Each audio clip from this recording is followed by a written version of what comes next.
All right, welcome back to another episode of the Pyschopedia podcast. I'm your co-host, Hank Sinatra, here with my skibbity co-host, Investigator Minnie Mouse. fresh back from Disney World. Oh, yeah. 10 years. It felt like it. Fucking jeez, man. It felt like it, when I got back, it felt like I was gone for so long. But when I was there, I was like, oh my God, it's the last day already. Oh, really? You know what I mean? Yeah. But I really missed doing this. Oh, yeah. I really, really did. I'm happy to say that having something amazing to come home to made coming home not totally miserable. Yeah. Last Tuesday I came up and sat up here for like 4 hours, and I did a podcast. I may put it out on Patreon. Just kidding. I did not record a podcast. I actually got I'm joking. a little nauseous when you said that. You did? That was so sad for me for a minute. No, I didn't. Okay. So during your trip, anything that stands out that you want to share with the class? Well, we did Disney, which I've never been to before. Ever? My parents said that they claim When you were younger. They alleged that they took us when we were younger. Yeah. I have no memory of this. So that's how long ago it was. So this is the first time in like my adult life and any time in my life that I'm able to remember that I went. Definitely obviously my kids' first time. So I'm not great with motion. I get motion. You know, when like we're driving somewhere, like Jessica will be in the front, Dave and I are in the back, and I have my headphones in because I get car sick. So I'm very sensitive to motion. Yeah. It's just a thing. So I'm careful with the rides I go on, just anywhere I go. You didn't go on the teacups, did you? No, I'm not an idiot. Okay, jeez. So we had like a tour guide. So the whole day, she sees how cautious I'm being, right? And I'm like, on a scale from 1 to 10, you know, motion-wise, equilibrium, fuck you up-wise, speed-wise, like rank it and I'll decide to go. Wow. The last ride, she fucking threw me under the bus. Intentionally, no doubt about it. Good for her. She was done with her tour. It was Guardians of the Galaxy. Anybody who's been to Disney will know that one. It's not that bad, Brooke. You got it. It's not that bad. It's a little fast. I actually thought I was having a heart attack on the ride. Really? The whole time I was thinking, Dave was sitting in front of me, how do I communicate to him that it's the end? But the G-force was so strong, I couldn't even like tap him to get off the ride. I immediately run behind this like dumpster, start puking. Oh, you threw up? I almost drowned a lizard, like a salamander. In your vomit? Ran out of the dirt as I was puking. Oh, in Florida, they are everywhere. And guess who was there for me? My mother. Oh. Because you're never too old to need your mommy to hold your hair. No. What did you do with the tour guide? Did you Oh, fight well, her? she was done. I'm telling you, she fucked with me. That was the last ride. She brought us to the ride. We And then said our she goodbyes, disappeared? and she was poof, gone. Wow. You know what? If She did me dirty. If you're the tour guide and you're watching this, I Christina. just want to say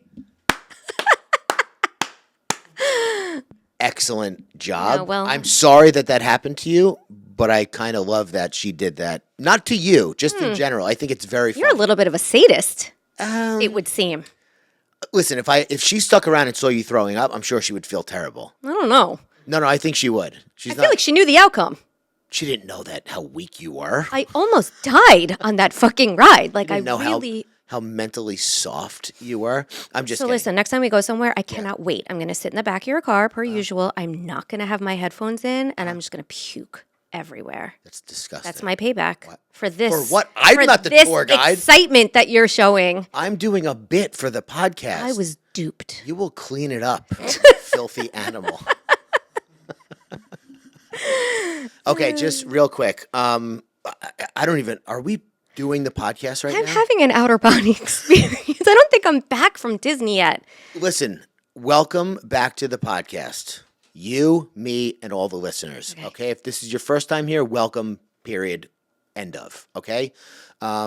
If you love us and you're a fan and you're not getting enough of what you want, go over to patreon.com/psychopediapod and you will get episodes of Unhinged, episodes of Tankopedia, which I'm doing one today. Love it. And then other stuff that, you just have to join to find out. Yep. It's a good fucking time over there. Very good stuff in the pipeline. You can also support us by supporting our sponsors and using our codes, because that means that they like us and we'll be able to continue to do this rather than having to quit, which we're pretty close to.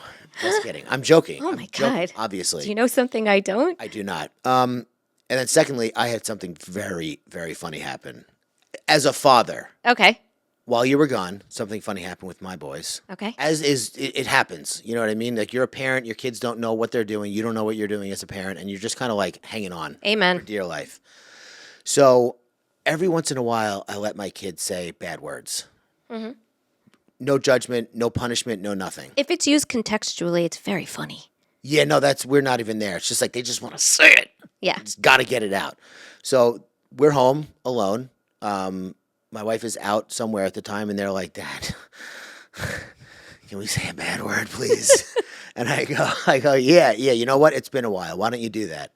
So my younger one goes, shit. Oh, my God. And my older one goes, fuck. Oh, man. And they're dying laughing. And you're dying laughing. Oh, my God. It was a huge release for them. It dies down. It goes quiet. And my younger one goes, can I say a racist word? What? Oh, my God. I was like, no. Big difference. You can, but, I mean, I get it. Like, because my kids listen to music unedited all the time. Know, and I'm very careful to explain to them that just because a word is bad doesn't mean it's bad. There are other words that are not considered bad words that you shouldn't say even more than the bad word. So, like, if you're going to say shit, say that. Don't say the racist word. Don't say the racist words. Right, Don't say I hate you to anybody. That's more damaging than slipping up and saying fuck, you know? Mm-hmm. So they know the different categories of bad words. Luckily, it turns out he wanted to say cracker because I forced it out of him. But still, though. I was like, dude, same rules as the other one. Sorry, I overreacted. I'm going to let you say what you want to say because I was so curious. Oh, yeah. We got in the car the other day, and my little one goes, can we listen to Rap God? So, what? Big on YouTube. Oh, is it? Okay. Kids love it. I mean, not to sound like I'm 90, but the language in that for a 7-year-old? It's not great. Luckily he raps very fast. But yeah, can you do it? I was thinking about you. I'm like, Tank can definitely do that really fast part that Eminem does. Yeah, that's what I do. Yeah. Foos is going to like this one. Foosball is going to like this one. There's a song called World War III on Rough Riders Volume 2 compilation. And it starts out with tugboats. Tugboats. And then then it goes into this thing, and I had my son listen to it because he liked the sound of tugboats. Okay. And then the guy's like, yeah, motherfucker, you cocksucking sons of bitches. On and on. And my friend Chitty was like, dude, that's child abuse that you just had him listen to that. And then I showed him this weekend a video. It's co-host abuse, too, when you forced me to listen to R. Kelly. It is what it is. That happened once. It'll never happen. It was bad. Again. There was a video of Mike Vallely, a skateboarder who famously fought 5 guys outside of a 7-Eleven on a tour with Tony Hawk after they were harassing him, right? So I go to tell my older son, I'm like, you want to see something crazy? Because it's not violent. It's just there's no blood. It's just him kind of taking these guys on, and there's no connection really. It's whatever. But there was a DMX song playing, and I don't know every DMX song, but he goes, I got blood on my dick because I fucked a corpse. And I was like, oh my God. Too much. I can't undo it. So to my son, when you hear this later on, inevitably, when you do listen, just know that was a mistake, and I apologize, and it was never meant to happen. I apologize for that. And that's disgusting. And I will pay for your therapy bills. DMX, exactly. That's rough. So I feel like what I want to say is, without further, I'm a rap god. Nice. Unintentional. Let's hear about this week's case because I need some true crime. I know. Welcome to the dark side. Oh, fuck. Okay. Well, I'm here. All right, let's go. Just after 10 p.m. on the night of Friday, March 11th, 2011, in Bethesda, Maryland, which is a posh mini metropolis located less than 10 miles northwest of Washington, D.C., which I know you know because we went to college around there. Yes. Jana Murray, the manager of an Apple store, was preparing to conclude her long shift at work. The day had been exceptionally busy, marked by the highly anticipated launch of the iPad 2, and she was looking forward to wrapping things up for the night. As Jana walked across the pristine, modern floor at Apple, she heard a concerning and polarizing sequence of untamed, primal sounds, which were entirely unexpected in both timing and location. The sounds were a disturbing medley of high-pitched yelps, low-pitched grunts, crashing noises, and a distinctive dragging sound as if something heavy was being moved. Must have gone on for a while. A little while. Minutes, I mean, or tens of seconds. Right. Enough that all of those sounds were heard. Exactly. So Jana asked one of the store security guards, Ricardo, to go with her to investigate the source of these unsettling noises. Okay. As they walked closer to a wall in the store, Ricardo turned to Jana and said, "Screaming. It sounds like some lady was screaming." Ricardo said that to her? Yep. Okay. Following these guttural sounds with their senses now on high alert, Jana and Ricardo realized that they were coming from the athletic clothing store next door. They could hear a voice say, "Talk to me. Don't do this. Talk to me. What's going on?" Then a second voice emerged, noticeably quieter than the first and sounding almost muffled as it broke through distressing sounds of sobbing and panting. And this voice pleaded, "God help me. Please help me." Wait, so which one of them is the victim here? Of those voices? Yeah. Well, let's find out. One of them saying, "God help me," and the other one saying, "Please don't do this." Right? Correct. Okay, I just want to make sure that I heard everything correctly. Incredibly, Jana and Ricardo thought that it was, and this is a quote, "just drama," and decided between the two of them that the voices could likely be explained in some way or another. Yeah, I always say that. When Jessica and I are fighting, I'm like, "Please don't do this. Please, God help me." Right. Plus, though, this was Bethesda, Maryland, after all, a ritzy, safe area home to many of the nation's politicians, diplomats, attorneys, economists. The situation had to have a reasonable explanation. Cameron lived there? Did I say something wrong? Oh, what? You said the diplomats lived there. I thought they were from Harlem. But Okay. yeah, it was posh as well. I like posh. That's a fucking great word. There used Yeah. to be a great club at the Garden City Hotel. And it's a great Spice Girl. It is a very good Spice Right? Girl. Yeah. Yeah. So at 10:19 p.m., 8 minutes after Jana heard the noises the first time, she and Ricardo decided to turn around and do nothing. They're probably so scared. I'm not so sure that they were scared at this point. They felt that it, as I said, they felt it was drama. They felt that they were like overhearing a fight. Nothing ever goes down in Bethesda. To what we're going to hear, nothing to that extent, Yeah. until that point, at least that these people were aware of. Yeah. So, I mean, when you're not expecting something, you can rationalize anything. And let's also clarify that it was a mall security guard, which, these people aren't the bravest and finest. Well, yeah, it was a strip mall, but I hear what you're saying. No, I'm just saying, like, when I see a security guard in a mall, my expectation is never that if some shit goes down, he's going to be in the middle of it stopping it. It's Right. more like they're just there wearing the shirt to deter Shoplifting. people who are, like, Right. if that. You know what I mean? Right. As a kid, it worked. Like as a teenager, and that's probably who they're really there for. 100%. You know what I mean? Yeah. But if Jana and Ricardo had proceeded with their little investigation and either entered the athletic clothing store or contacted the authorities to express their concerns, That was so condescending, by the way. well, I'm fine with that. You done with your little investigation? They would have come across an absolutely harrowing scene. Yeah. Inside, they would have found blood stains on the floor, scattered merchandise, toppled mannequins, and a semi-conscious young woman with a bloody face and her wrists and ankles bound together with zip ties. And in the back hallway of the store, they would have seen a second young woman with a smashed-in skull and a severed spine. Oh, my God. And while it might have seemed obvious that a violent incident had occurred within the store, trying to immediately identify an actual perpetrator at first glance would have been a fool's errand, because no one could have possibly guessed who the despicable culprit was behind this merciless crime. Bob Barker? Nope. I just watched Happy Gilmore, by the Okay. way. That's why. Today, we are covering the absolutely brutal and tragic case known as the Lululemon murder. Oh. Dun, dun, dun. I got to get some Lulu clothes. I Yeah, know you that got they're- $1 billion to spend on leggings? Go for it. I'm not going to wear leggings, first of all. Second of all, from what I understand, they have a very ample men's clothing choice. They do. I have a few pair. I used to wear Lululemon like when I was carting my kids around preschool because that was like the uniform. Yeah. It's pretty. I mean, it's expensive though. Yeah. But it does the trick. It sucks you in where it needs to and whatever. It's fucking expensive. I know. The thing is, if, the way I rationalized it was I'm going to buy 2 pair of Lululemon for, what I would spend on 5 pair of leggings off Amazon that are going to fall apart. Yes. So anyway. And then you buy 5 pair of Lulu leggings. Yeah, maybe. Yeah. Lululemon Athletica, known for its iconic leggings and athletic wear, originated in Vancouver, Canada in 1998. By the early 2010s, it gained immense popularity and became the go-to brand for people of all fitness levels, despite its highway robbery prices.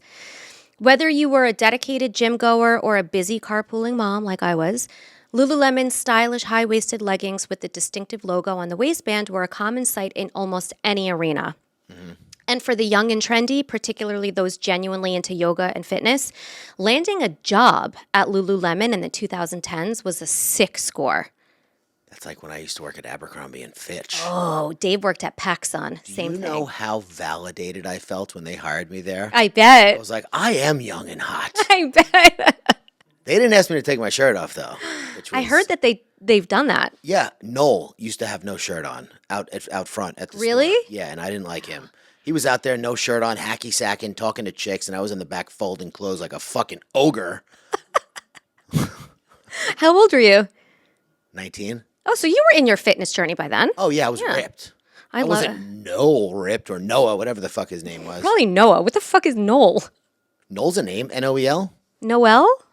Noelle is Noel. Oh. Noel is Noel. Oh, shit. Yeah. Sorry. Yeah, you learn something new every day. Apparently. So as a beacon for such aspirants, the Lululemon store in Bethesda in 2011 attracted a seemingly solid team of employees, including a young woman named Britney Norwood. Britney was born on May 19th, 1982, outside Seattle, and was the 6th of 9 children born to a middle-class family in a suburban neighborhood. 69. Is that when you, smoke? Yeah. What the fuck do you think 420 is, bro? Britney's childhood was spent attending Sunday Mass, soccer camp, and attending private school when her parents could afford it. Her dad, Earl, eked out a living as a furniture upholsterer and worked long hours to support his wife, Larkita, and their 9 children. Yeah, By the time, that's a lot of mouths to feed. I could have been a hedge fund manager. He still would have been eking out a living. You're right. By the time Britney was a teenager, her parents had declared bankruptcy twice and were $91,513 in personal debt. But Britney and her siblings wanted for nothing and were well cared for, well-dressed, and most importantly, loved. Britney was a stellar soccer player and made varsity as a freshman. She was a fast runner, fearless, and landed a spot on the college team at Stony Brook University on Long Island. Whoa. Yeah, in our neighborhood. She started in all 19 games of her freshman year, excelled academically, and made really good friends on her team. However, at this juncture in her young adult life, a significant issue began to play a more prominent role. Pop quiz. All right. What was the significant issue that she began to struggle with? Britney Norwood. Yeah. So weird that they did the reverse of what we did. They came from Maryland to go to school on Long Island. We left Long Island to go to school in Maryland. I didn't even go there in my head. You're right. You just always think something further away is better. You do. Or just out of reach. If I don't have it, it must be better than what I do have. Gotta be. So true. So weird. All right. So what did she struggle with? A, kleptomania. B, anger management. Oh. C, murder fantasy. 3 very distinct possibilities. Kleptomania, anger management, or murder fantasies. Kleptomania. Yes. Correct. You're so proud of yourself. Look at that smile. Do you know why I know that or no? Tell me. She's a young woman. Yeah. Yeah, I shoplifting. knew you were going to go there because we've had a discussion about kleptomania before. Yeah. And you've raised that issue, which maybe I should have thought about before I made it a pop quiz. Yeah, and not to generalize, but it is more likely that a young woman will suffer from a shoplifting addiction than, let's say, a gambling addiction, which is more a man thing, more a male thing. Yeah. You know? Interesting. Britney started getting a nasty little reputation for stealing all of her friends' wallets, designer clothing, and textbooks. So she would steal their textbooks and then resell them and keep the money. Oh, so she was stealing from her friends, not like a CVS. She was doing both. Oh, okay. But I'm saying she started getting a reputation because she was stealing from her friends. Her friends used to say, Britney's really fun to hang with, but be careful. She steals and she lies. Very funny, but nail everything down. I mean, I wouldn't be saying that about a friend. I'd be saying that about a former friend. A former friend, You know what I mean? Yeah. By her senior year at Stony Brook in 2003, Britney only played in 12 soccer games as opposed to 19, how she started, as by then her teammates had taken their complaints to the coach, who began looking less and less favorably upon the once star soccer player. Britney's reputation around campus by that point was more or less shot, and she even lost her scholarship that paid for her classes. In her senior year? Yeah. Oh, my God. She dropped out of college just 11 credits shy. Wow, what a loser. Who else would do something like that? I don't Not know. me. I have no idea who would be that close and blow it. Oh, my God. I mean, it happens, obviously. I was expelled. Yeah, that's different. And then I was on a break, let's call it. I took a gap year. Like a Ross and Rachel took break. a gap year to try and die. Aw.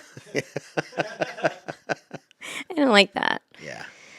So at this point, Britney decided to move to Washington, D.C. to be closer to her two sisters, Marissa and Candace. She initially got a job working for Bank of America, but then met a dentist named Dr. Murray, with whom she started a romantic relationship while taking a job in his dental practice. Okay. But the relationship did not last, and following their breakup, Dr. Murray actually took out a restraining order against Britney. Wow. In sworn statements given to the court, Dr. Murray alleged that Britney would call him weekly after their breakup and show up at his home while he wasn't there. She allegedly stole a Movado watch, a pair of diamond earrings belonging to Dr. Murray's new girlfriend, a bottle of Vera Wang perfume, a Lacoste polo shirt, checks from his new girlfriend's checkbook, as well as the girlfriend's car keys, house keys, and cell phone. It's giving Martha Scott or Baby Reindeer. I loved Baby Reindeer. Why did you look at me blankly when I said Martha Scott?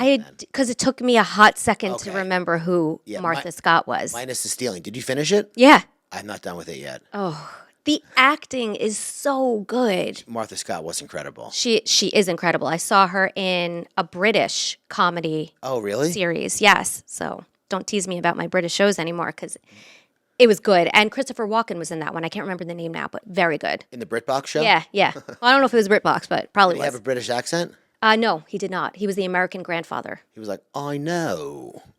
You're coming at me all wrong. But I like to dance. I don't know. That was bad. Yeah, but so was mine. Okay. Additionally, Dr. Murray's girlfriend filed a statement with the court indicating that she was in immediate danger and asked the court to order psychological testing for Britney, who by that point she very much feared. Britney also stopped making rent payments at this point on her apartment and just was devolving very quickly. Was she living with her sisters at that point? She was living out? near her sisters. Oh, so she came home, lived with her sisters. She never lived with her sisters. I'm sorry to cut you off. She moved to D.C. to be closer to them. Oh, okay. Started dating this Dr. Murray, started working for Dr. Murray. He breaks up with her. She starts kind of stalking the new girlfriend, stealing from both of them. We have restraining orders out now, and we're seeing an escalation of deviant behavior. Got it. I'm just trying to paint a picture. Britney soon fell into social isolation and struggled with poor concentration and trouble sleeping. Okay. In an effort to combat this, she began hitting the gym twice a day, which seemed to revive her taste for sports and fitness. Thinking now that she may want to pursue a career in personal training, specifically at Equinox Gym, Britney decided to apply for a job at a very successful, stylish, and fitness-focused store that was all the rage at the time. Dick's? Lululemon. No, Dick's is your favorite store. I love Dick's. I know. Do you have Nothing? I've heard, we've been through this so much. Okay. Haha, you love Dick's. Why is that funny? Shut up. You're supposed to then be like, I have them in so many colors and sizes covered in and Dick's right now. Exactly. 24/7. When Britney interviewed for the job at Lululemon Athletica, she made a lot of shit up and left a lot of shit out. Yes, you do. She claimed to have graduated from Stony Brook with a 3.4 GPA, even though she didn't graduate and her GPA was a 1.9. I played in 14 games my senior year. Exactly. Try that on. Reported to have been making $55,000 at her last job at the Willard Intercontinental Hotel, which was also a lie. And obviously, she failed to report her legal issues with respect to the restraining order filed against her by her ex-boyfriend and his terrified girlfriend. Yes. Presenting herself as a fit, bright, and determined young woman, Britney landed the job at Lululemon in Georgetown, where she immediately started to enjoy the employee discount she received on all the pricey merchandise. For our international listeners, Georgetown is in D.C., so that was where she took the job. Yep. So she's getting discounts, and she's enjoying her job so far. She's stealing? Until coworkers began reporting incidents of missing cash from the store, money taken out of their bags, and registers coming up short, all aligning with when Britney was on shift. It was also around this time when Lululemon ran its nationwide employees-only shop night, where workers could purchase apparel at 70% off with a $1,000 limit. Nice. All right, I know, it's pretty sweet. In spite of this policy, Britney more than doubled the purchase limit, racking up $2,196 worth of purchases, which only cost her $659 with the discount. I was just going to say, is that after discount or before discount? So you're only allowed to buy $300 worth of clothes? Yeah. Okay. As a result of this blatant disregard for policy, coupled with the mounting accusations of theft against her, Britney was fired from her position at Lululemon. As they do.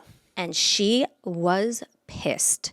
This job was more than just a paycheck. It was a path towards her entire future, a ticket to a job in the fitness world, along with a free gym membership, which was at Equinox, which is where she wanted to ultimately work as a fitness trainer. Wait, Lululemon employees get an Equinox? Evidently. Oh, okay. So Britney challenged her manager's decision to fire her and raised the point that 27 other Lululemon employees nationwide had gone over the $1,000 limit at shop night and were not fired from their jobs.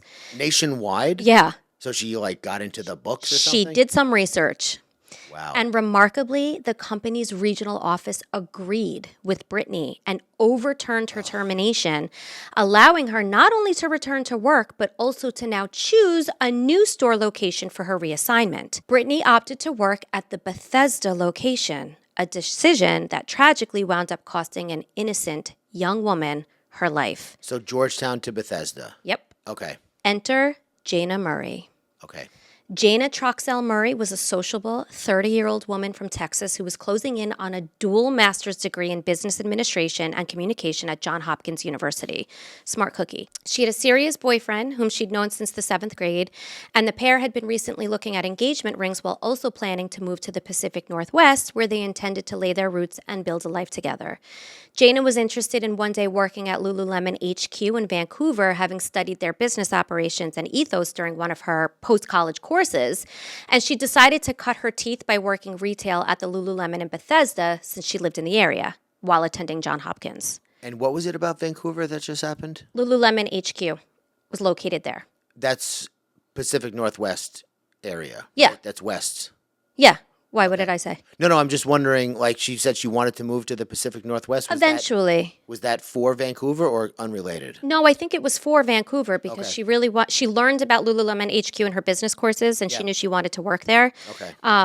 It's a good question. I don't know what came first, if she wanted to live in that area and then... What did she have for breakfast that day? Oh, she had... Yeah, so she decided she wanted to cut her teeth and get to know Lululemon, which I think was a really smart idea. I always think it's a good idea to get your hands dirty, of course, on the ground floor doing the actual work before you start, on top, right? Undercover Boss, baby. Greatest show of all time. Yes, I used to love that show. Oh, it's so good. Okay. Now, of course, though, sadly, this is where she met a lying, stealing, manipulative Britney Norwood, because now they're both at the Lululemon in Bethesda. By this stage, Britney was in a deep downward spiral. She engaged in a series of deceptive behaviors like regularly stealing and forging checks, pilfering money from her roommates' wallets, and lying about utility bills to overcharge her roommate so she could then pocket the extra cash each month. Okay. Debt collectors relentlessly pursued her, and her bank frequently contacted her about her overdrawn account.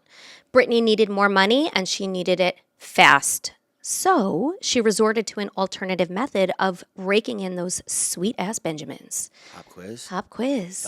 Felt it coming like an earthquake. Mm-hmm. What did Britney do for extra money? A, acquire several sugar daddies. B, strip at Empire Gentlemen's Club in Washington, D.C. C, burglarize ritzy homes in Bethesda by posing as a cleaning lady. So, what was the first one? Damn, Acquire several sugar daddies. Sugar daddies, stripping, or stealing as a cleaning lady. Mm-hmm. Oh, stripping. No. Sugar daddies. Yes. She responded to Craigslist ads that said, Craigslist? Sugar daddy looking to help and seeking a sweet sugar baby. Need spending money? Rape fantasy? Are you a princess girl in distress in these tough times? Those were the specific ads she responded to. She was like, oh, hell yeah. Yes, sir. Eventually, Britney accrued 5 different sugar daddies on top of having her job at Lululemon, where she'd occasionally work the same shift as Jana Murray, who by this point had been at the store for 2 years and was in a supervisory mentor role. Wow. Yeah. Then, on Wednesday, March 9th, the store's manager held a team meeting, which Britney and Jana both attended. And at this meeting, the manager brought up 3 separate incidents of theft at the store, including perfume and money being stolen from employees' bags. I was just about to ask. So she's been there for some time now, 2 years, about Britney. Well, this is Jana. The person in the supervisory mentor role was Jana. Before Britney? Yes. Oh, okay. I was going to say, like, she went pretty long without stealing, but she didn't. She's stealing already. So. She did not. Yeah. So at this meeting, the manager brought up the fact that shit was disappearing from the employees' bags. Yeah. And it was apparent that there was a thief among them. But without concrete evidence, no one was prepared to openly accuse Britney, despite growing suspicions and her questionable past. Mm-hmm. However, the tension around Britney was palpable. Yeah. Other employees, including Jana, were well aware of who the culprit was and felt increasingly uncomfortable being in Britney's presence. Sucks. At that point, the other employees had no choice but to continue working alongside Britney if they wanted to keep their jobs at the store. Consequently, 2 days later, on Friday, March 11th, Jana and Britney found themselves working the same shift together. After attending to their last customers at the end of the day, Britney locked the door to the store at exactly 8:57 p.m. She and Jana counted money, finished reports, swept the floors, and closed down the registers. 3 minutes after Jana left the store, she turned the corner outside, crossed Arlington Road, walked down 17 steps into the parking garage, and called the store manager, Rachel Ortatelli, to report her suspicion that Britney had stolen a pair of pants. So Janae left and called right away. Jana, yes. Yeah, Jana. Janea. Yes, she left and she immediately called Rachel, the store manager, to say, Britney just stole, like 100%. She just stole a pair of pants. Gotcha. In response, Rachel indicated that she planned to fire Britney the following morning. Boy. 6 minutes after leaving the store that night, Britney called her coworker Isla to ask for Jana's cell phone number, claiming that she left her wallet and MetroCard inside the store and that she needed Jana to come back to unlock the door so she could go inside and get it. But Isla suggested that Britney just call Rachel, the store manager who I just mentioned, because Rachel lived right across the street from the store and could probably be there a lot quicker than Jana, who by this point was probably already in her car. Yeah. So Isla gave her Jana's phone number. Britney texted Jana asking her to come back to the store to let her back inside.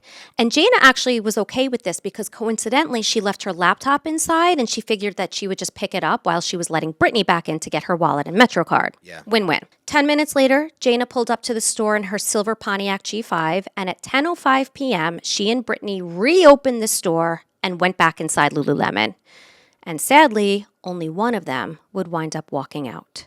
Because according to Britney, who was found by Rachel at 9:30 a.m. the next morning, tied up and wounded inside the Lululemon restroom, a horrific act of violence had taken place that night when they went back. Okay. In fact, after being discovered, Britney, who was bleeding from a substantial gash in her forehead, as well as from cuts on her back, thighs, stomach, and breasts, was brought to Suburban Hospital in Bethesda, Maryland at 10:25 a.m. while screaming and crying and asking if Jana was okay. According to Britney, who was interviewed at the hospital shortly after her arrival, this is what happened. So this is now her witness statement. Yeah. When she and Jana entered Lululemon, 2 men covered in dark clothing wearing gloves, ski masks, and hoodies followed them inside. One man was about 6 feet tall and immediately dragged Jana to the back of the store by her hair after entering the store. The second assailant, approximately Britney's height at 5'3", attacked Britney, threw her to the ground, and demanded money. He coerced Britney into opening 3 small safes in the front of the store before moving her to the back, binding her with zip ties, and subjecting her to sexual assault using both his penis and a wooden hanger after slicing a hole open in the crotch of her leggings. A significant blow to her forehead during the assault left her with difficulty recalling details of the incident thereafter, laughter, according to Britney. But when questioned further about the assailants, Britney informed Detective Jana Murray that her attacker sounded, quote, young and white, and that he'd called her racial slurs as well as a dirty slut. She also claimed that the assailant only allowed her to live because she was, quote, fun to fuck. Britney is saying all this? Yes. Was she black? Yes. Oh, okay. Okay. Jana, heartbreakingly, never even made it to the hospital. By the time the medics arrived, along with Detective Randy Kusan and Detective Dimitri Rubin with the Montgomery County Police Department, Jana had already been dead for hours. After a forensic investigator named Dale Giampetroni from the state autopsy lab arrived, Jana's body was placed onto a clear plastic body bag and moved so that additional evidence could be collected and analyzed. The scene was an absolute bloodbath. I was hoping you weren't going to say bloodbath. It's going to get very graphic, so trigger warning for anybody who may want to skip ahead. I hate the word bloodbath. You know when I heard it first, I mean, I've heard it a million times, but when I heard them say it in Hunger Games, ooh. That movie. hurt my stomach. I know. Well, I read the books, so I even knew what to expect in the movie, and still. Yeah, movies were well done. They were well done. Yeah. 10 detectives, supervisors, and crime scene investigators filled the Lululemon store and analyzed every inch of Jana Murray and the surrounding crime scene. Off the bat, they observed that a clump of hair remained in Jana's clenched fingers, as well as cuts and bruises all over the backs of her hands, suggesting defensive wounds. And at the base of her neck, they immediately observed 2 significant stab wounds, as well as a third stab wound to the middle of her back. However, it was the devastating injuries to Jana's beautiful face that left the entire room in actual stunned silence. These seasoned detectives and crime scene technicians were shocked and appalled by the level of brutality exhibited on poor Jana. Her face was completely eviscerated. It was so bad that the entire room was silent, but for the forensic investigator saying, "Oh my God." Every inch of Jana was covered in deep gashes and gouges that crisscrossed her forehead, cheeks, lips, and chin. Her face had turned a grotesque shade of purple, indicating significant widespread bruising covering much of her delicate features. Can you bruise after you die? No. Oh. And that's an excellent question that I come around to. Okay. Because what does that mean? I do be asking good questions. You do. You always do. It means that she was alive. Yeah. For this attack.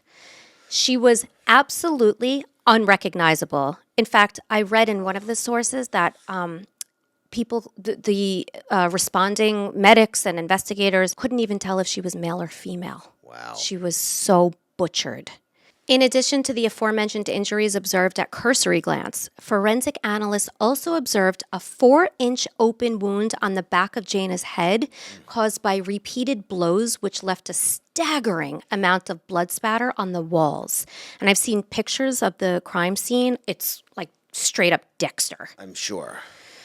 Looking directly down at Jana's body, which had been face down, the detectives noticed that her right arm crossed underneath her body, coming out the left side, indicating that she had been face up at some point during the attack and then rolled over. Oh, really?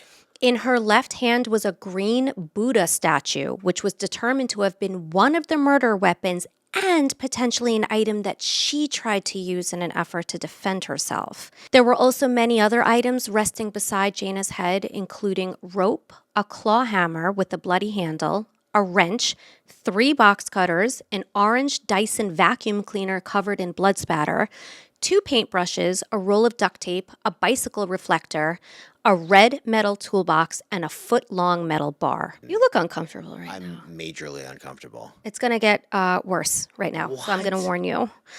Yeah, listen. How could it get worse? It's going to continue, I should say, because Okay. everything I just said was horrific. But listen, this is the crime scene report. This is what I want to deliver in terms of information. But if anybody listening, if this is going to be a lot, please feel free to skip ahead. At this point, Jana's body was taken to the state's $43 million forensic lab located 35 miles away in Baltimore. According to her autopsy, it was likely that Jana reached for her head after the first blows landed, causing her to pull out some of her own hair, which was later found to be in her death grip. Remember I said they saw a clump of hair? That was her own That was hair. her own hair. Okay. After Jana fell to the ground, a rope was tied around her neck. Her skull sustained 13 fractures, which caused a portion of it to cave into her brain. In total, Jana suffered more than 200 injuries to her face, head, and neck, as well as more than 100 injuries to her hands, shoulders, and arms. At least 7 different weapons had been used against her, including a wrench, hammer, rope, 2 box cutters, a little metal pig that was part of a display, and the green Buddha statue.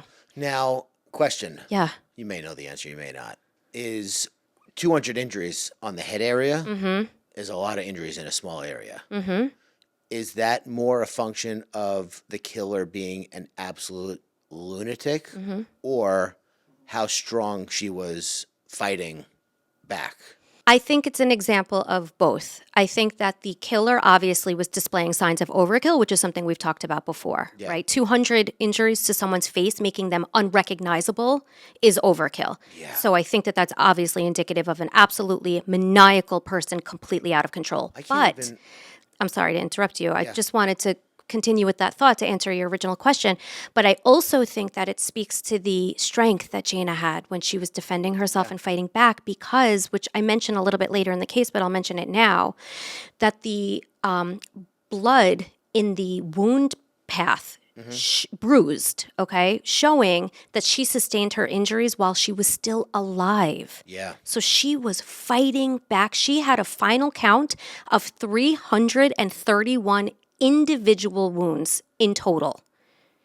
Like, I can't even imagine how they distinguish between this injury and that injury. There's 200 on the head, like head, neck, yeah. Yeah, that's crazy. I mean, the coroner goes literally over the body with like a fine-tooth comb. Yeah. There's no piece of evidence that can be overlooked, right? Like you have to look at it all and examine it all, and in doing that, you learn these things. Yeah. The attack by Jana's assailant or assailants, according to Britney, was likely to have lasted about 17 minutes. Oh, my God. Can you imagine? No. No. Because you gassed out after 2 minutes and then smashed your head on the concrete when you were in a fight. Make it fucking easy. I'm just saying. I'm just saying. It was 4 minutes. Excuse me. I stand corrected. Have you ever been in a physical fight? I've been dragged by my dog, and it's exhausting trying not to die. So then the answer is no. Okay, Tank. It feels like it's never going to end. So 17 minutes is like, And the injuries, it's not even like 17 minutes where much of it maybe she thought she had a chance or she was like. She had her in a headlock exactly, for 11 minutes. she was winning, if you will. Yeah. 17 minutes of just sheer brutality that you are somehow surviving. I mean, she really was so strong physically and mentally. The only solace I have here is that I know that, every feel-good chemical in the brain is dumped in that event. And it's at least numb, if not, like, euphoric. From what I've never I happen to have just read an article in the New York Times, not just, maybe like a week ago. And there's a man who studies people in their final moments in life. And he reports that literally every single person, regardless of what their cause of death was at the time, appears to be in a completely euphoric state in those final moments. Yeah. So I certainly hope that was the case for Jana. Yeah. The worst injury that she sustained was the 4-inch gash at the base of her skull in which a knife had entered and chipped off a piece of vertebrae and punctured her brain, eliminating voluntary movements and her ability at that point to fight back. Oh, my God. The most she would have been able to survive after sustaining that injury was 90 seconds, meaning that was the fatal blow. Because you gassed out after 2 minutes and you knocked yourself out. Fuck. Oh my God. It's a funny story because you were like I almost wrestler. I wasn't a wrestler. I pulled a wrestling move having never wrestled in my life. But you delivered that story with humor. So it stuck to me in a way that suggested I could bring it up again. I stand corrected. That humor is for me to have, not anybody else. So that was the fatal blow, and as I said, meaning that was the fatal blow? Everything she sustained before that, she was alive for. Okay. So that was the fatal blow. That was it after that. because she could only live 90 seconds past that type of injury. Yeah. An autopsy technician named Mario Alston indicated that out of the 3,000 autopsies he's helped to conduct, this was by far the most horrific case he had ever seen. I'm sure. Terrible. Britney's injuries, however, were far less severe, and of course, amazingly, she was still alive to tell the tale. Yeah. Following her initial interview at the hospital, detectives conducted 3 additional interviews over the course of the next 4 days. Again, each interview was just her as a witness. Mm-hmm. The first interview took place at 10:25 a.m. in the hospital the morning after the incident. Okay. The second interview took place at 8 p.m. on March 14th in Britney's home. The third interview took place at 5 p.m. on March 16th at police headquarters, and the last one took place at 10 a.m. on March 18th, again at HQ. Okay. All the while, the Montgomery County Police Department got to work trying to locate the 2 depraved men responsible for killing Jana Murray and severely injuring Britney Norwood. But here's the thing. Okay. Each time law enforcement interviewed the survivor, Britney, they uncovered more and more inconsistencies in her story, noticing pretty early on that the evidence was not quite lining up. Yeah. And like my mother, Mrs. Slater, always says, to be a good liar, you need to have an outstanding memory. Mm-hmm. And Britney did not. So let's go through the inconsistencies and mounting concerns that Detective Reuven in particular was starting to have regarding Britney's account of events. Okay, 1. Britney neglected to mention that Jana had called her out for shoplifting minutes before the assault occurred. They learned that Jana had even called the store manager, Rachel, on her way home that night to report the incident. Yeah. Then, investigators became aware of the text conversation between Britney and Isla, during which Isla suggested to Britney that it might be more logical for her to call Rachel, the store manager, to bring the key back to the store after learning that she left her Metro card and wallet inside. But Britney remained adamant, of course, that it had to be Jana who came back to let her in. Yeah. Red flag. 2, tucked away at the rear of the store within a box concealed behind other boxes, so like all the way in the storage unit, a storage room, there were zip ties. And just to be clear. Yeah. There's a lot of fucking boxes back there. Yeah, this is a storage room in Lululemon. I wanted to paint the picture. Paint it. Okay. So if you've got just more, like a back room where there's like 4 or 5 boxes. We were talking like hundreds of boxes where yes, buried. Yeah, if anybody's ever worked in retail, you know what those storage rooms look like. And she's able to find it. Exactly. So there were zip ties in this box in the storage room. Yeah. Identical to the ones that were used in binding Britney's wrists and ankles. The question that arose was how 2 random perpetrators off the street would have possessed the precise knowledge of where to search in the back storage area to find these zip ties. Yeah, no. By the way, up to this point, still not enough, obviously. What? This evidence. Oh, yeah. Okay. These are just like, this is what's not lining up. Yeah, this is like, okay, let's bring her in again, I guess. Let's interview her again. Yeah. Let's have her explain this again. And then every time they would do that, something else would pop up. It was like whack-a-mole. Yeah. You know what I mean? Mm-hmm. 3, after being discharged from the hospital on March 14th, Britney introduced new details during her interview that raised eyebrows. Among these were her claim that her assailant had rifled through her purse during the attack and had seen a Comcast bill from which he could have learned her home address. Again, for our international listeners, Comcast is a TV internet service. Yeah. So she had a bill in her purse. But this revelation prompted a critical question. If the assailant had distanced himself enough to inspect her purse and was rifling through it and looking at what was written on the envelope, why had Britney not seized the opportunity to escape? Because according to her own timeline of events, she was not tied up yet. So running out, or at least attempting to, would have been a possibility. Yeah. Didn't happen. And I think in the UK, Comcast is called Crumpetcast. So This is pretty good. For our BritBox listeners. Love BritBox. Our Crumpetcast customers. Inconsistency number 4. Okay. Are you keeping track here? Yeah. Okay. In one of her interviews, Britney claimed that the killers pushed her onto Jana's dead body to psychologically torment her, explaining why she was covered in Jana's blood. That was her explanation. However, this scenario raises questions.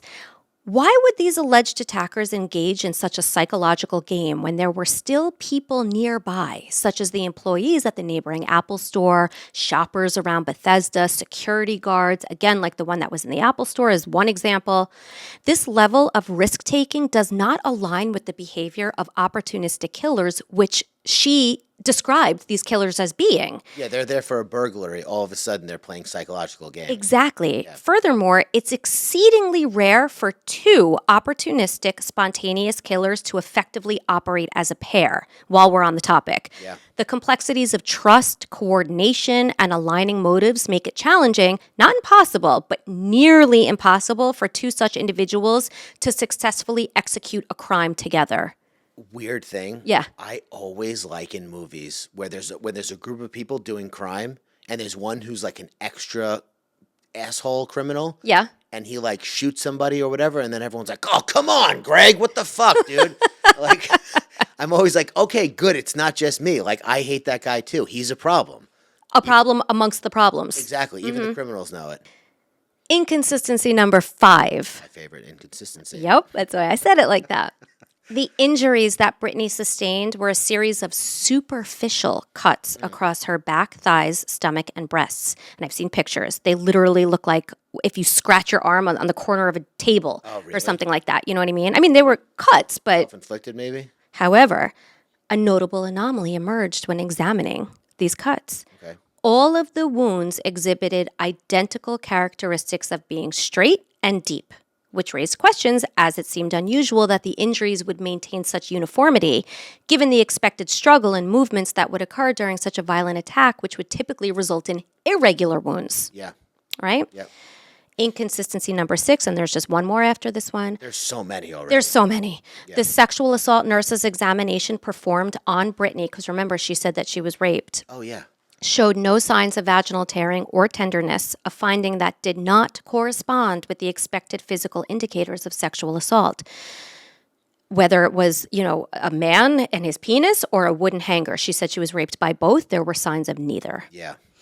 And then the last inconsistency for now is that Britney reported that the attackers used racial slurs, again, sexually assaulted her, committed robbery, engaged in psychological manipulation, murdered Jana, spared Britney, and accomplished all of this without carrying any weapons on them, instead relying upon very specific items from back rooms of the store that they were somehow able to locate. Yeah, yeah. Needless you got a gun? to say... No, Lululemon's fucking always got going shit. to Lulu. Yeah. We're going to be fine. There's a green Buddha statue there. I've seen it. I'm going to use that. Yeah. I mean, to be honest with you, out of all of those, and I don't know if this is out of turn for me to say this, but the claim of being raped and not being raped is like the biggest one for me, because obviously it must be such a huge thing for a woman to say, "Oh yeah, there was a robbery, they killed my friend and coworker, and I was raped," and then it's not true. It's like, how? That's not something people lie about. This is one reason why women are, not all women, but why some women and survivors of sexual assault are afraid to come forward. And not just women, men, anybody, afraid to come forward because they're afraid of being doubted. Yeah. And the reason why they're afraid of being doubted is for girls like this, women like this. People who weaponize sexual assault when it's not happening. I mean, it's just so... twisted. It is. Yeah. It's so twisted, exactly. Needless to say, at this point, Detective Dimitri Rubin knew that something was not right here. Yeah. And over the next 2 days following that final interview, additional evidence to support his hunch continued to pop up left and right. Yeah. Interestingly, though, CCTV footage from cameras outside the Apple store next door did indeed capture 2 adult men dressed in all black walking past the back of Lululemon on the night of the incident. Really? Yes. And while their faces were not visible, sure enough, one man was noticeably taller than the other, just as Britney had described the assailants. To follow up, investigators decided to conduct a good old-fashioned stakeout outside the back of Lululemon in hopes of catching these men returning to the scene of the crime. Okay. Long shot, but they went for it. Yeah. And surprisingly, the men on the CCTV footage did in fact return. However, after police questioned them, it was determined that these individuals were in no way connected to the crime against Jana Murray and allegedly Britney Norwood. They were actually waiters from a nearby restaurant and wore all black as part of their work uniform, and they would have to walk past Lululemon to get home every night.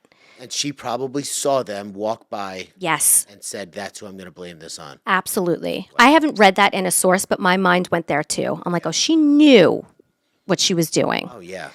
Then a crucial piece of evidence was analyzed, which turned out to be the linchpin of the case.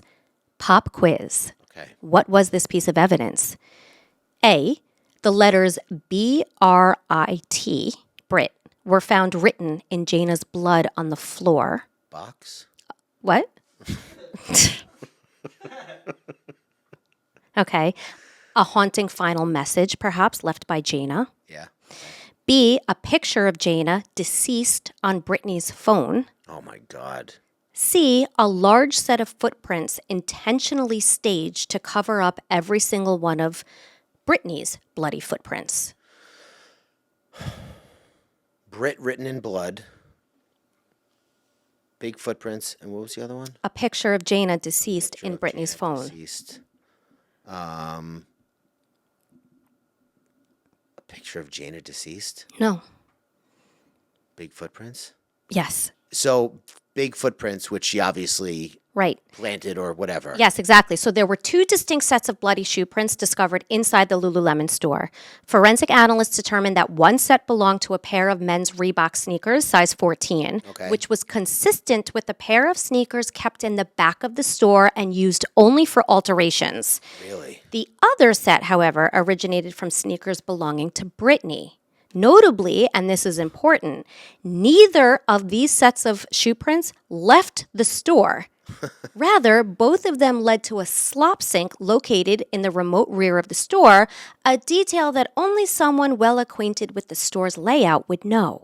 And the size... The slop sink being the detail. Yeah. Okay. And the size 14 footprints were discovered on top of Britney's footprints, and only on top of Britney's footprints. I mean, I get what she was trying to do, but the execution was just so Bush League. Everything. I mean, there are so many red flags here, so many botched, less than intelligent plans. And the worst part is I don't know, but I'm assuming that when she's doing all this stuff, she's like, I'm so fucking smart, dude. I mean, I can't believe I'm gonna get away with this. No one's going to believe. So two people walk by. This didn't happen, right. There's a pair of 14 shoes. Mm-hmm. I'm gonna get away with this. I got this. I'm gonna cut myself a little bit. Exactly. As a result, at this point, law enforcement formulated a theory or a suspicion, whatever you want to call it at this point, that Britney had been the one to place the men's shoes on her own feet intentionally. She stepped in blood, and she walked around the crime scene with the aim of creating the illusion that a male presence had been at the crime scene and that she hadn't been up and walking. Yeah, but he floated out. Right, exactly. Britney mentioned that Jana, this also came up in her interviews. Yeah. Britney mentioned that Jana initially parked her silver Pontiac illegally in front of the store for a quick entrance. Because remember, she thought she was just unlocking the door for Britney to run and get her Metro card. She was going to grab her laptop, so she parked illegally. Yeah. However, Montgomery police officer Justin Tierney, who happened to be patrolling downtown Bethesda while working security off-duty that night, noticed Jana's car parked about 3 blocks away from Lululemon at 12:30 a.m., adjacent to a farmer's market with the lights on, in the parking lot near Leland Street and Willow Lane in Bethesda. Did he know her car, or he just saw a car with lights on? No, he saw a car with lights on. Okay. He couldn't identify the single occupant in the car, but he did notice someone just sitting there. Oh. Detectives later searched Jana's car and discovered blood on various surfaces, including the door handle, driver's floor mat, stick shift, and steering wheel. Okay. They also found a red smudge approximately the size of a fingertip on a Lululemon hat, which closely matched the location of Britney's forehead injury. Despite this less than favorable evidence... Wait, hold on. Say that one more time again. I'm sorry. A small smudge on a hat that matched her forehead injury? So Britney had a gash on her forehead.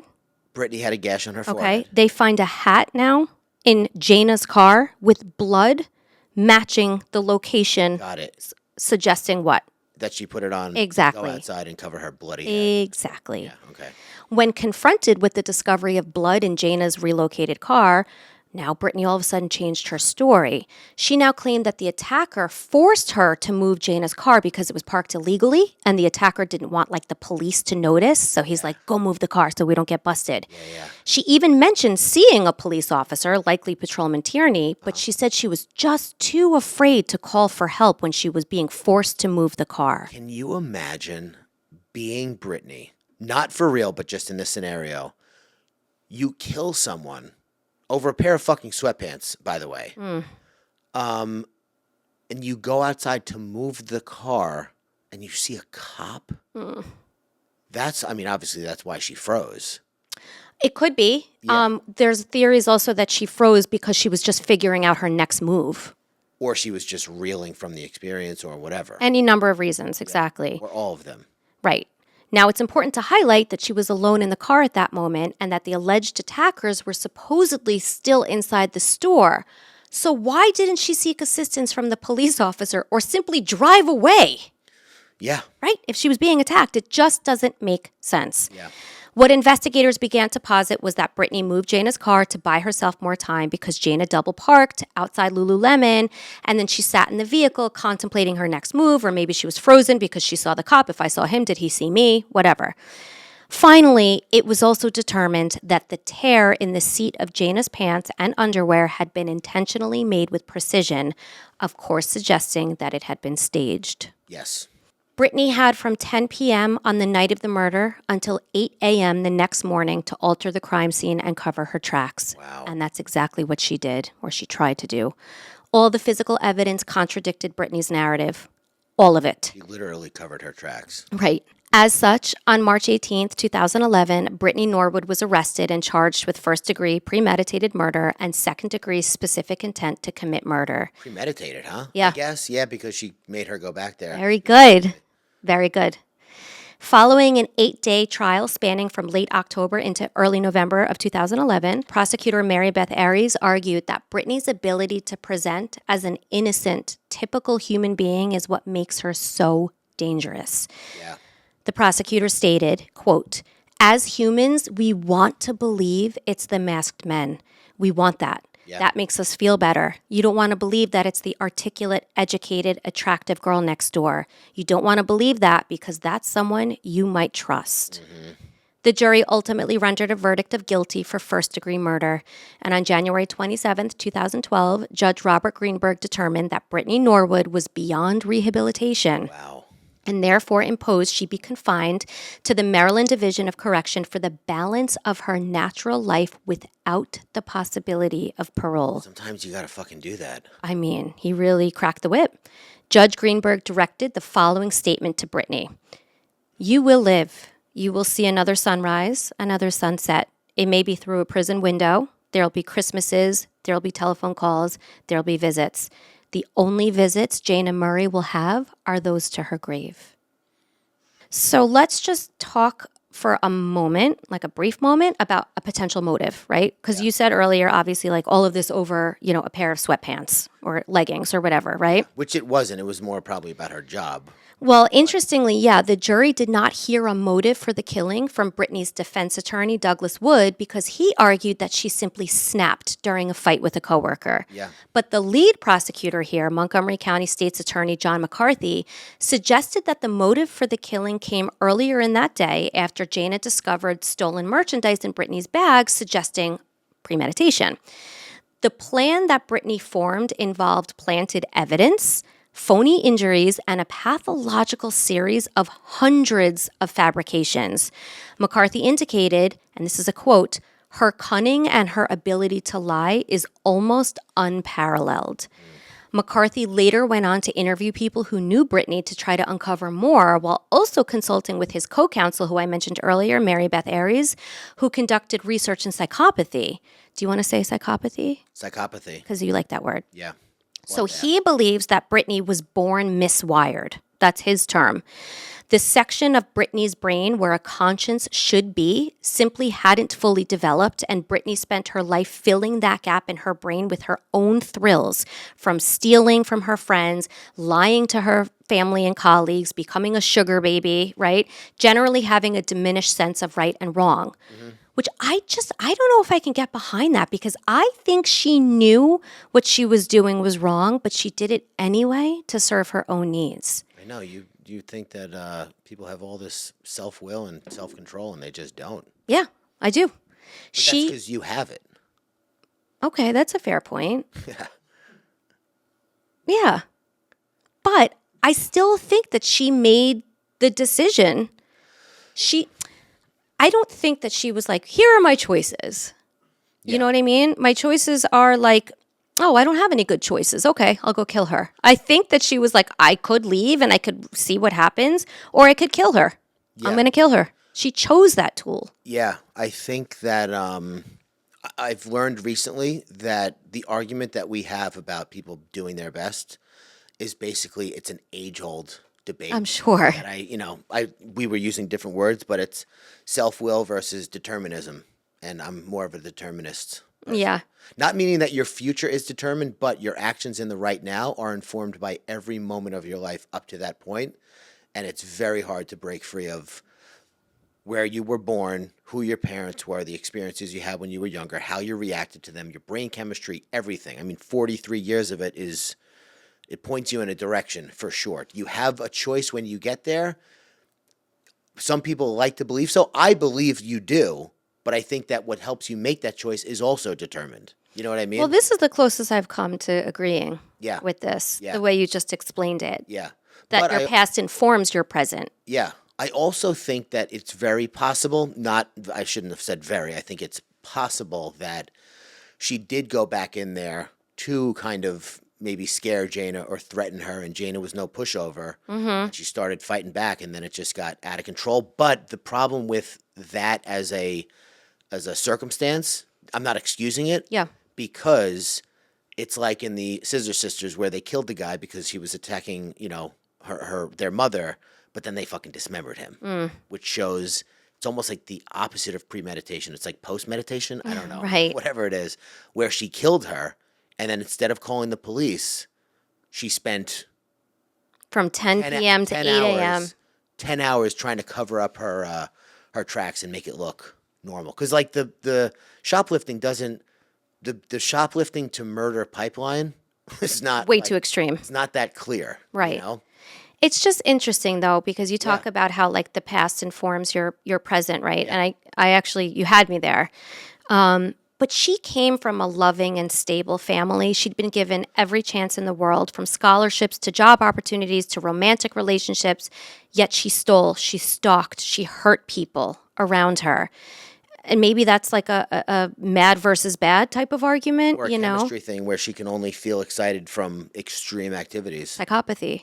Right. Is that what psychopathy is? It's part of it. It's having to do a lot more to feel what somebody else can feel doing a lot less. Yeah. If that makes sense. Yeah. She was cunning. In my opinion, she was sadistic and she was cruel. She tortured Jana for 17 minutes and watched her die a slow and agonizing death until that final death blow was delivered. Yeah. Now, was Britney Norwood an opportunistic killer? Maybe to a certain degree, yes, in the sense that she appeared to take advantage of a specific situation to commit her crime. Mm-hmm. But the term opportunistic killer typically refers to someone who commits a murder without any premeditation when an opportunity presents itself suddenly. Yeah. In the context of the Lululemon murder here, although the attack was brutal and involved premeditation in staging the crime scene to look like a robbery, the initial confrontation that led to Jana Murray's death might have begun as a spontaneous act, escalating from another motive such as anger or fear of being caught in a theft. Britney Norwood's actions after the crime, staging the scene, lying to the police about attackers, and attempting to cover up her involvement, showed a level of calculation and manipulation that went beyond mere opportunism. Yeah.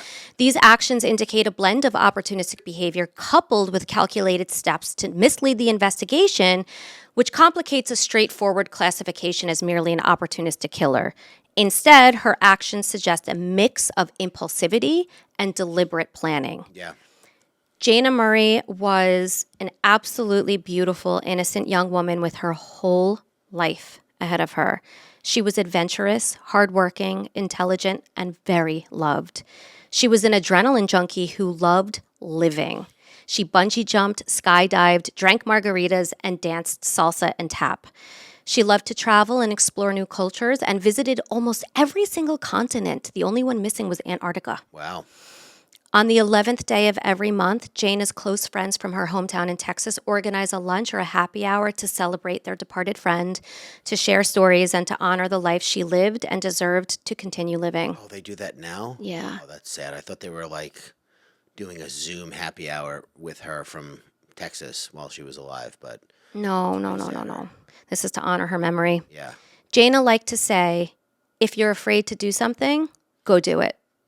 And her parents now choose to live their lives according to a poem called As I Sit in Heaven that captures what they feel Jana tries to communicate to them every single day they live without her. And this is the quote. So live your life, laugh again, enjoy yourself, and be free. Then know with every breath you take, you'll be taking one from me. Wow. And that's the case. That's a lot of a case. Yeah. That's really, really sad. Yeah, that's, horrible. Yeah, that's a really horrific case.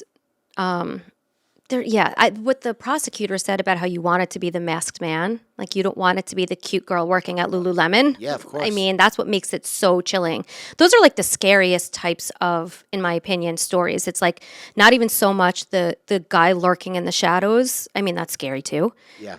But it's the pretty girl working at Lululemon that scares the shit out of me. I know. People just are always enthralled. Like I've been recently trying to nail down what the criteria are for me for stuff that I post. Mm-hmm. And I was doing it for influencers in the wild and then Thanks Good News, and I was talking to these people that are going to be helping me post, and I was like, influencers in the wild, what works is like when somebody's doing something they're not supposed to do in an area they're not supposed to do it in front of people they shouldn't be doing it in front of. Like that girl doing the Macarena with goth makeup on in a nice neighborhood. Middle of a neighborhood. Whack job. Weirdo. But then for Thanks Good News, I was like, the stories that do well on there are when somebody does something that they shouldn't be able to do or whatever. It was like a very similar criteria. And I was like, holy crap. It's all like surprise. Wow, yeah. Surprise is such an important element of, everything. Yeah. Everything. There's Tony Robbins said, and this is not my tidbit, but maybe it should be. He said something like, people need a certain amount of predictability and a certain amount of spontaneity in their day. If it's all predictable, boring, dead. Basically, like, what are you even doing leaving the house? And if it's all spontaneous, it's too chaotic. You can't keep up. Like this, you don't want to leave. So true. So you need a good balance of both. But my Tanks tidbit for this week, my Tanks titties, is I think I've told you I've been like neck deep in Michael Singer. Yes. The Untethered Soul, Living Untethered, The Surrender Experiment, whatever. He's got me really thinking about the fact that it's not that I don't have energy, I don't have excitement about something. Okay. And I do try to, I'm just doing it way more now. Like I'm trying to get excited about stuff that like I wouldn't normally be excited about. However, if it was the first time I was doing it, I would be excited. Mm-hmm. Why am I driving up to my house like it's the 700th time that I've driven up here when it's the first time that I'm doing it right now? Because your past informs your present. Yeah, but if you're in the present and not letting the past, this is like where that whole thing comes up, because like ideally you would be acting with the knowledge. This is Michael, you should write this down. You'd be acting with the knowledge of the past, but not the emotions. Oh. So you wouldn't be reacting or how do you regulate your emotions like that? Because like what you feel is what you feel. Like you're going to feel what you're feeling driving up your driveway. Yeah, but I also have tremendous control over my emotions. Not so much when they're already raging. Like I do have a hard time bringing down bad emotions, but I wait it out. I don't like indulge or make them worse. But I've gotten very good at like welling up something good when there's nothing happening. Which is more than the secret sauce there. Intention and determination. Like I'm like, at this point, I'm 43 years old. My life is every day is as good as it's ever been. why aren't I enjoying it as much as I've ever been? If every day that goes by, does it get more boring, or do you get more amazed at what you're able to do in your life? You know? Yeah. I know that in terms of my sobriety, every day that I stay sober, it's like, this is the longest I've ever stayed sober, ever. every second that goes by. Absolutely. So I don't lose that, but with certain things I do. And that's probably a survival mechanism, so that you're not always like, wow, this apple's so good. And everyone's like, this guy's so annoying. Oh my God. Yeah, so we don't kill each other as a species. Apple before, dude? Jesus, shut up. I'm allergic to apples, by the way. I know. But it just, that's the That food. was a weird example then. Food that popped into my head. All It's right. a boring food. It's delicious. It keeps doctors away. Exactly. Yeah, I'm just trying to like conjure up excitement rather than conjuring up worry or stress or anxiety, because like I'm good, or I should say I've hitherto been good at imagining the worst thing that could possibly happen, and historically not so good at imagining the best thing that could possibly happen, unless I'm so deliberate and intentional about it. But I'm becoming more deliberate and intentional about it. And therefore, I'm not sleeping anymore. I'm not eating differently. I'm not exercising differently. My energy levels are up because I'm more excited.